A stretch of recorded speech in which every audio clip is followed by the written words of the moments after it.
C'est un texte de Virginie Despentes, saisissant, qui s'appelle King Kong Theory, extrait de ce livre-là, son essai. Aucune femme, après être passée par le viol, n'avait eu recours aux mots pour en faire un sujet de roman. Rien, ni guide, ni qui accompagne. C'est extraordinaire qu'entre femmes on ne dise rien aux jeunes filles, pas le moindre passage de savoir, de consignes de survie, de conseils pratiques simples, rien. Enfin, en 1990, je monte à Paris, TGV, je lis Spin. Une certaine Camille Paglia y écrit un article qui m'interpelle. Camille Paglia est sans doute la plus controversée des féministes américaines. Elle proposait de penser le viol comme un risque à prendre, inhérent à notre condition de fille. Une liberté inouïe de dédramatisation. Oui, on avait été dehors, un espace qui n'était pas pour nous. Oui, on avait vécu au lieu de mourir. Oui, on était en mini-jupe seul, sans un mec avec nous, la nuit. Oui, on avait été connes et faibles, incapables de leur péter la gueule, faibles comme les filles apprennent à l'être quand on les agresse. Oui, ça nous était arrivé, mais pour la première fois, on comprenait ce qu'on avait fait. On était sortis dans la rue, parce que chez papa et maman, il ne se passait pas grand-chose. On avait pris le risque, on avait payé le prix, et plutôt qu'avoir honte d'être vivante, on pouvait décider de se relever, de s'en remettre le mieux possible. Paglia nous permettait de nous imaginer en guerrières, non plus responsables personnellement de ce qu'elles avaient bien cherché, mais victimes ordinaires de ce qu'il faut s'attendre à endurer si on est femme et qu'on veut s'aventurer à l'extérieur.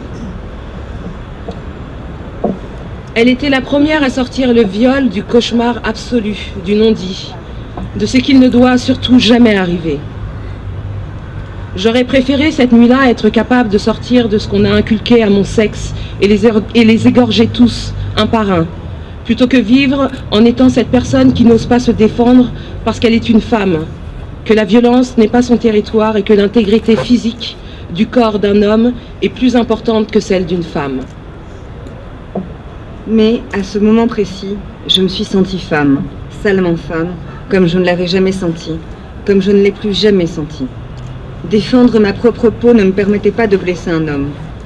Je crois que j'aurais réagi de la même façon s'il n'y avait eu qu'un seul garçon contre moi. C'est le projet du viol qui refaisait de moi une femme, quelqu'un d'essentiellement vulnérable.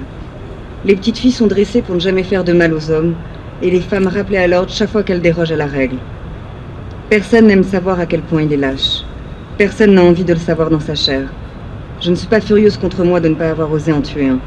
Je suis furieuse contre une société qui m'a éduquée sans jamais m'apprendre à blesser un homme s'il m'écarte les cuisses de force, alors que cette même société m'a inculqué l'idée que c'était un crime dont je ne devais pas me remettre.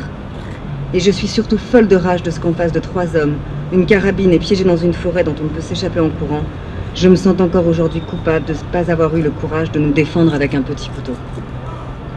En mémoire de 122 femmes tuées en 2011 par leur conjoint, leur ex-conjoint, leur compagnon.